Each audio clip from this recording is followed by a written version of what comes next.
For the first time in 7 years, we can utter the 3 words, Vandy's going bowling. Welcome on into the SEC Unfiltered Postgame Show. He's Dave Shumate. I'm Cole Thompson, breaking down everything that we saw at Jordan-Hare Stadium as the Vanderbilt Commodores, the 6-3.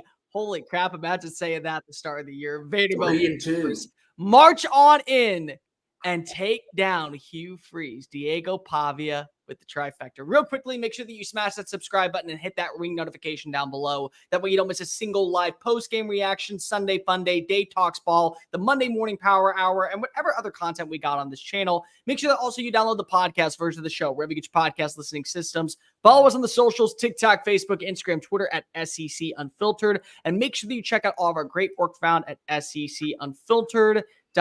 By the way, if you want to go ahead and follow Dave and I on Twitter, it's at Mr. Cole Thompson and at Mock10 Sports. This post-game show is brought to you by our friends over at RHOBACK. Look good, feel good this upcoming winter.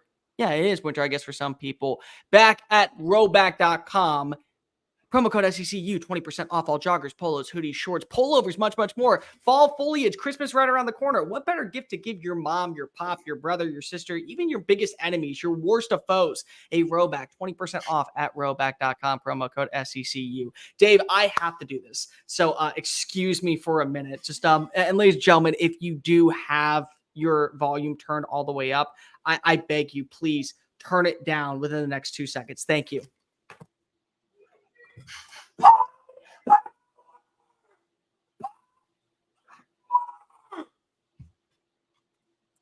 Diego Pavia and the Vanderbilt Commodores found a way to get a marquee win on the road at Jordan-Hare Stadium. The curse still resides, and it is free real estate for number 2 being the number 1 thorn in Hugh Freeze's side, and that includes a quarterback named Thorn on his own roster. Dave, what the hell? What the actual hell are we watching right now? This is awesome. This is exactly why we fall in love with college football every single week. Yeah, from a Vanderbilt, I mean, dude, Corkley, I think getting this team to 6 wins now should be SEC Coach of the Year. I don't really care Absolutely. What happens the rest of the way. Again, Mike Elko could win the SEC, and I think he would have a right, to be fair, to be an SEC Coach of the Year. But, I mean, dude, Vanderbilt at Vanderbilt is hard to win there as it has ever been in the NIL era, the unlimited transfer era. I think you got to give it to him. I mean, it's a big bounce back year. Again, though, I mean, they got 4 more opportunities to go get 3 more opportunities now. LSU, Tennessee, and South Carolina left to go get 7 wins. I think you got to give it to him. Like you got to. I mean, they give it out after the regular season, so you wouldn't know. Do they give it after the 12th game, or do they wait? I think they give it right after the conference championship week. So yeah, I mean, if Elko were to win this, I don't know. Split here. Point being, I think Corkley right now is your 2024 SEC Coach of the Year. Just gotta, I mean, dude, impressive. Even today, I mean, you were talking a little bit off air. It wasn't even the greatest day. It was probably their worst offensive performance in conference. Who cares? Who cares? Conference play. No, I'm just using this as an example. But they still found a way to win by the way they played defensively. This isn't a shot to. I'm just saying this was probably Diego Pavia's worst game in conference play, if we're being honest.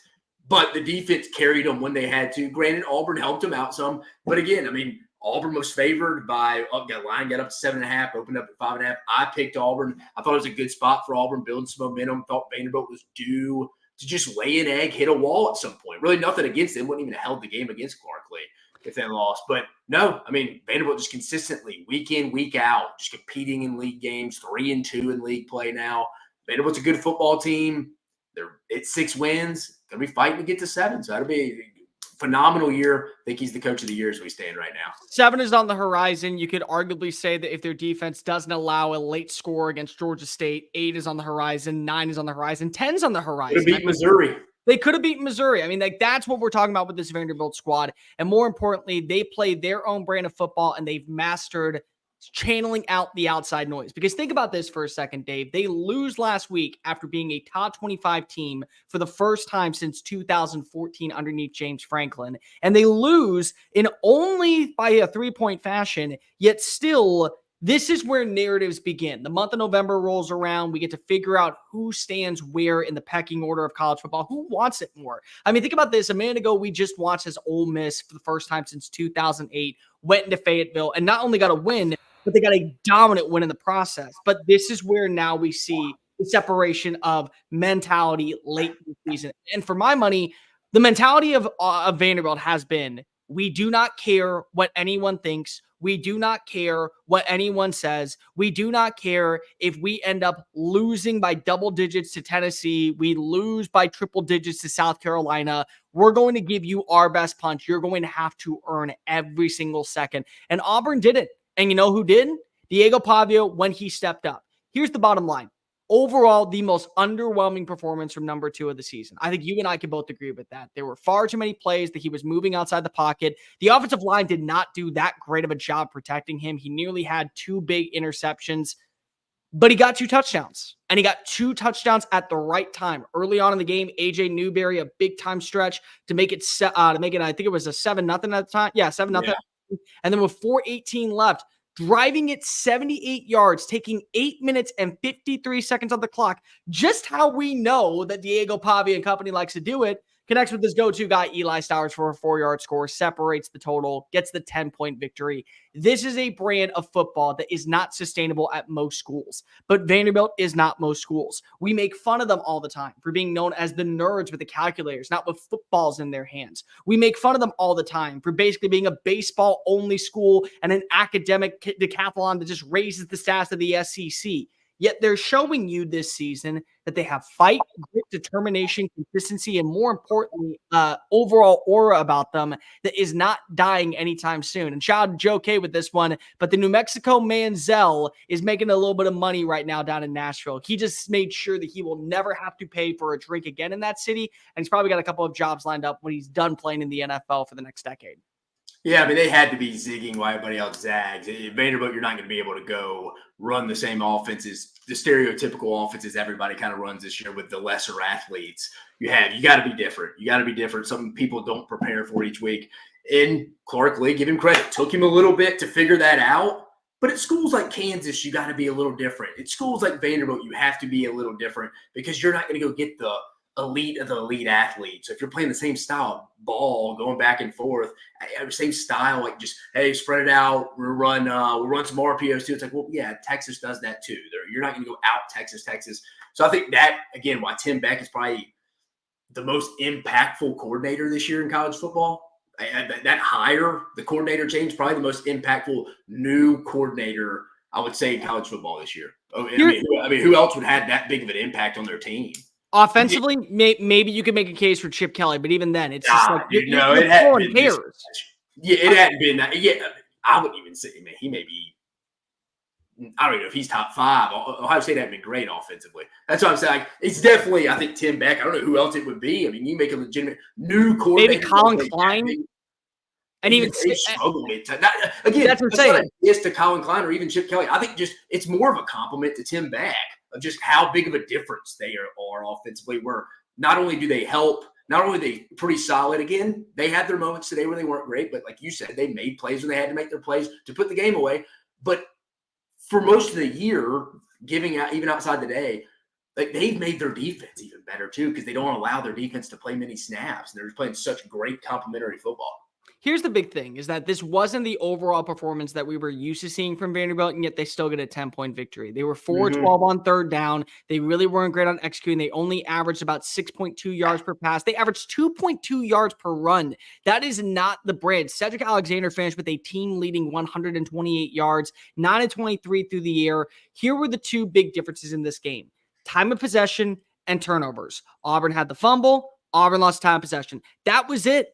That was really the bottom line. And when you get those opportunities to be able to control the tempo the way that we have seen Vanderbilt do so, as good as we can say of a game plan DJ Durkin had today, and I'll be completely real, DJ Durkin eliminating the rushing attack of Vanderbilt put at least Auburn in a position holding them 4-13 on third down. Having them in that position where they were less than 20% on third down conversions and they were able to get off the field pretty quickly, that gives you, I think, something to hold your hat on. But it was in those critical moments where those 4 third down conversions did allow Vanderbilt to capitalize and be able to run the clock. That was the main difference. And it all leads back again to Auburn's offensive execution. We'll get to Auburn in a minute, but let me ask you, Dave, when we look right now at the direction of Vanderbilt, they're sitting at 6-3.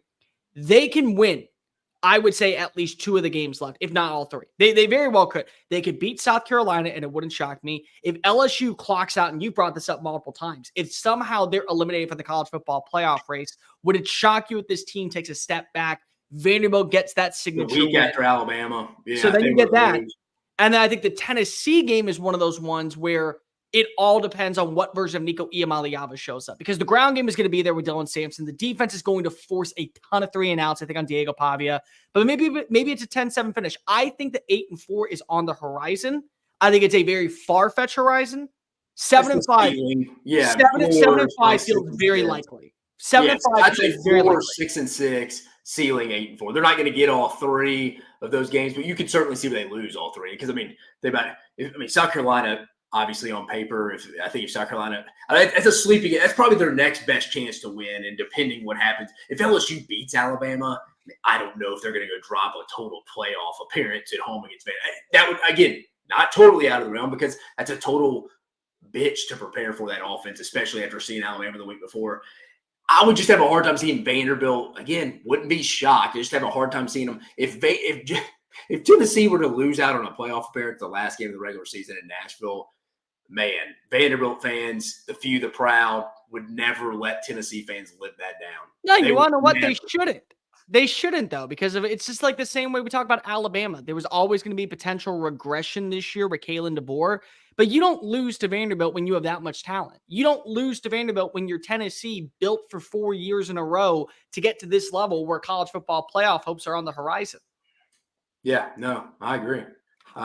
No, I would say, but no, I think Vanderbilt, ceiling, they could definitely get 8. But I think realistically, probably 7, if you're a betting man, is probably where you would go. You would think they may get one of those 3, but you wouldn't be shocked if they lost all 3 either. But I think next week, against South Carolina, because again, South Carolina has a big emotional game tonight against A&M that they're going to go all out for. So yeah, them coming to Nashville next week again, but I don't think Vanderbilt's really just, we're overlooking Vandy now. I think that's not a thing anymore now. I mean, if you're overlooking them, then that's just on your entire coach. I don't know how you could overlook them at this point. If you're overlooking Vandy, what you're doing is you're seeing the logo and laughing at the teams of the past and not really paying attention to this year. That's the only if you're way. A coach, you have every ounce of evidence to support guys. I don't know why we'd be overlooking this team. They could easily beat us.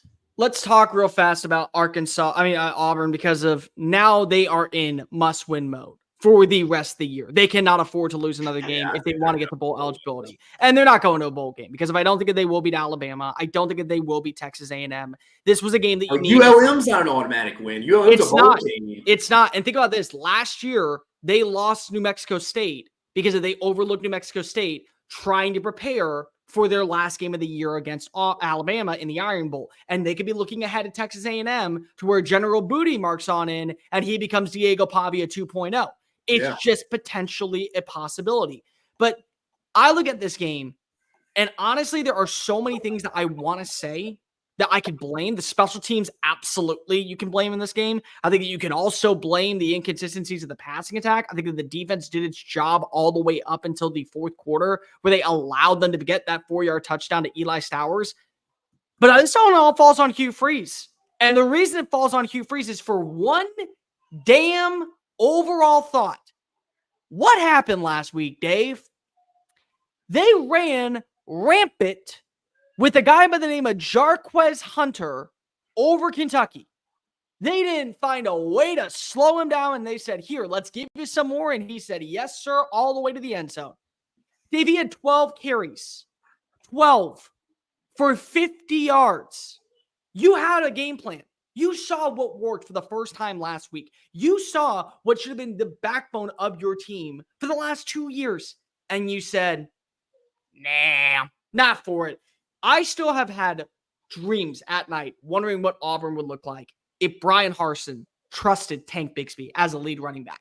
I'm going to have dreams moving forward. What would Auburn look like if they just trusted Jarquez Hunter as a lead running back? Because you saw less than 7 days ago an Auburn team dismantle Kentucky that found a way to beat Ole Miss on the road by a rushing performance.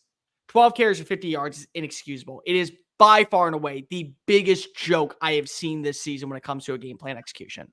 Yeah, I think if you told Auburn fans that they held Vanderbilt to 17 yards, and that play again, that's why I thought Auburn would win this game. It was a good spot to come back. Vanderbilt's due to just not play a good game offensively. They didn't. I thought DJ Durkin would have a good plan. He did. If you told Auburn fans they only gave up 17 points, they're probably, yeah. I mean, Vanderbilt's defense pretty average to just below. I think their offense kind of protects. I'm like, yeah. I mean, I think after that Kentucky performance, we could go put 20 points, which if we held them to 17 would get us a win at home, a big win at home.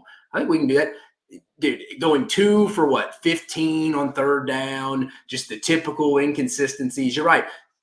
Who else are you going to do? I'm going to have to go watch his press conference after this because it's just going to be with Hugh Freeze, a lot of all moping around. We could have won 9 out of 10, but we play this game 9 times out of 10. Who's he going to blame this week? Derek Nix, Ken Austin. It's just, will he come out and say, I was involved in the game plan this week, or was it just I was too busy recruiting, building for next year? It's like, it's always just, dude, look, Vanderbilt is a good football team this year. I don't think anybody can say that. I don't know how you can deny it. Six wins. Clark Lee's coach of the year.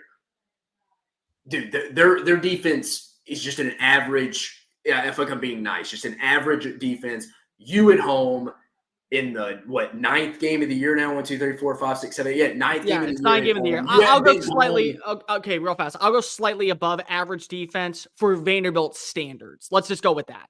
Just for Vanderbilt standards, but I'm saying just in college football, because when you're game planning, I'm not wondering how many points I'm putting up just off Vanderbilt standard. I'm just comparing it to a regular defense and anybody else. But you just putting 7 points on the board is embarrassing when your defense sets you up for success to really win that football game. That's on Hugh Freeze. That's on the offensive staff. And like you said, we were talking off air, what like Peyton Thorne was bad. It's just you were so bad on third down. And like you said, you never really tried to establish the run. Kind of felt like you were on your heels. And typical Auburn stuff, you get off the field, hold them to a field goal late in the game to make it a 6-point game, or you're about to. You're about to kick it. And you jump, you hurdle the line to get a penalty. It gives them automatic first down. Vanderbilt scores and essentially puts the game away. That's stuff that Auburn just continues to do each week after week outside of the Kentucky game. Any close game, one-score game, you can almost go bad. Not almost. You can go bad. Auburn is going to lose. It's just week after week. You make play. You just can't make plays. And that's on coaching, dude. Hugh Freeze has won what now? Called 9 games. Yeah, 6 last year, 3 so far this year. 9 games in 2 years. Guys underachieving completely. I don't know who's going to be on the hotter seat going into next year. It's going to be Brent Venables or Hugh Freeze. No, it's Hugh Freeze. It's Hugh Freeze. Because Dave, let me just break this down. We know at this point who Peyton Thorne is. We have already figured out who this guy is. Number one is the number one reason why your team has lost multiple games this year. If I told you that he went 20-29 for 233 yards, found the end zone, and didn't have a turnover, I think most Auburn fans would be content with that at this point in the season. If I told you that their defense eliminated the ground game headline by Diego Baba Yaga Pavia to hold them to 2.3 yards per play, I think Auburn fans would be very content with that. If I told you that you finally saw a performance where there was consistency in the passing attack, what a freaking phenomenal catch by Rivaldo Fairweather in the first quarter. Shoestring grab to run it on in for 6 points and give your offense a chance. If I told you that and you saw multiple receivers step on up, Malcolm Simmons, Keandre Lambert-Smith, Perry Thompson had a good day, you would be content with that. And if I told you that their defense held Diego Pavia to 2 total touchdowns on the day, you would feel like that you were good enough. But the problem is that this now comes down to coaching, execution, fundamentals, penalties, time of possession, right plays on third down execution. That's what this is. And by the way, Dave, I forgot to mention one. The penalties were the biggest difference in this game because of Auburn winning yards per play. Auburn won in first down conversions. Auburn was better on fourth down conversions. Auburn had more yards. Auburn was better through the air. Auburn was better at rushing the football. They had 6 penalties for 47 yards, and 4 of them came on third down. It's not winnable in these type of close calls, and that's coaching, and that's execution.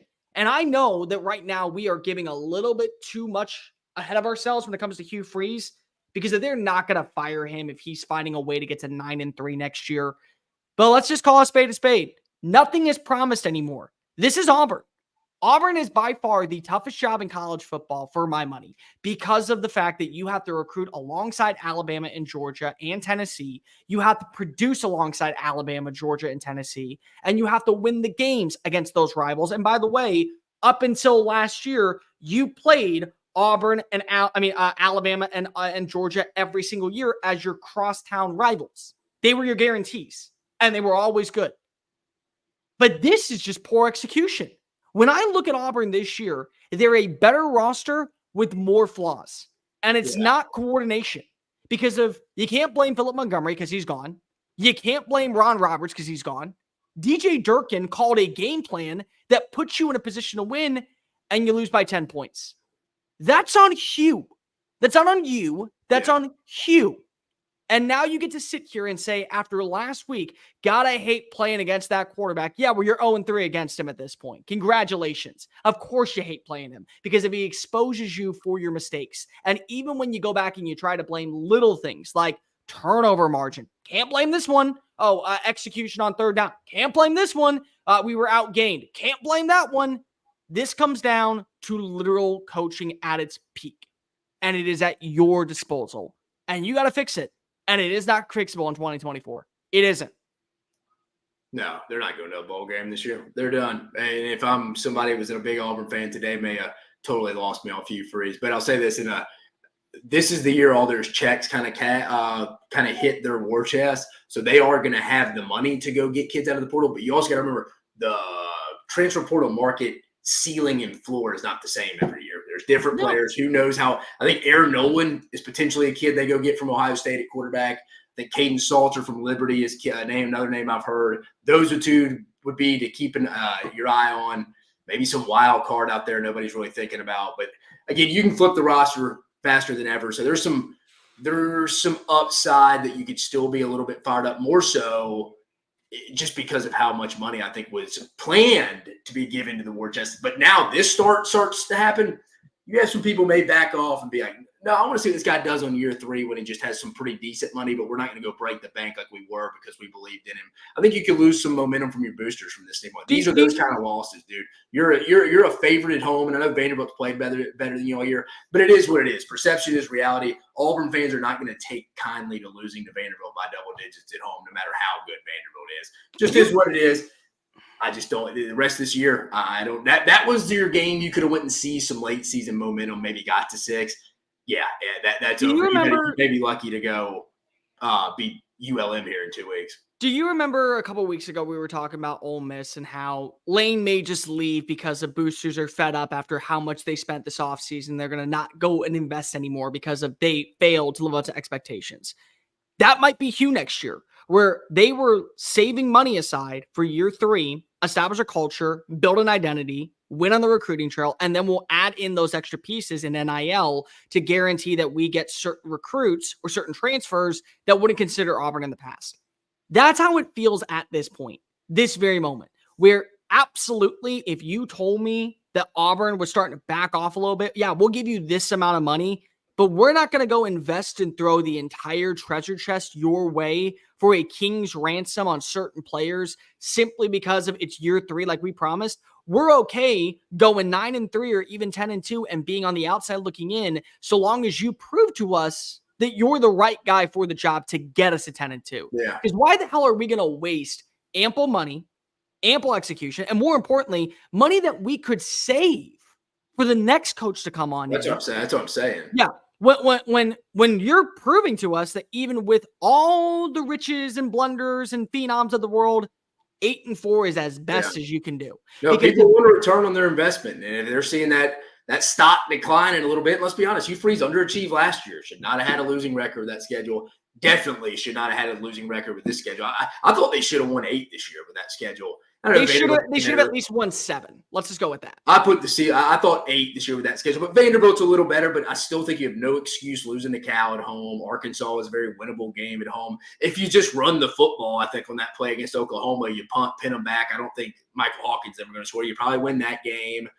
But no, I mean. But that comes down to execution at this point. And that's the problem is that because. Well, I think Oklahoma plays a decision. Like, I don't think you pass there because you're up 4 with 2 minutes left, I think you may pick it up with Jarquez Hunter on 3rd and 4 if you run it. No. I'm saying it's coaching decisions. It's execution by Yeah, coaching. it's not execution. I think that was a coaching decision. You don't put him in that spot, especially a kid is turnover. My bad. Coaching decision, not coaching execution. But still, like, again, you realize, hey, the Cal game is not working for us when it comes to passing attack. Let's trust the ground game. Guess what? You didn't do that. It led to 4 picks. Oh, the pass game isn't working for us really that well when it comes to Arkansas. What happened? It led to 5 turnovers on the day. Oh, we can run the football right here, ice the game. And if worse comes to worse, we let the clock milk down. We get the penalty. We punt. We put ourselves and we put Oklahoma at the 10 and we walk away with a dub.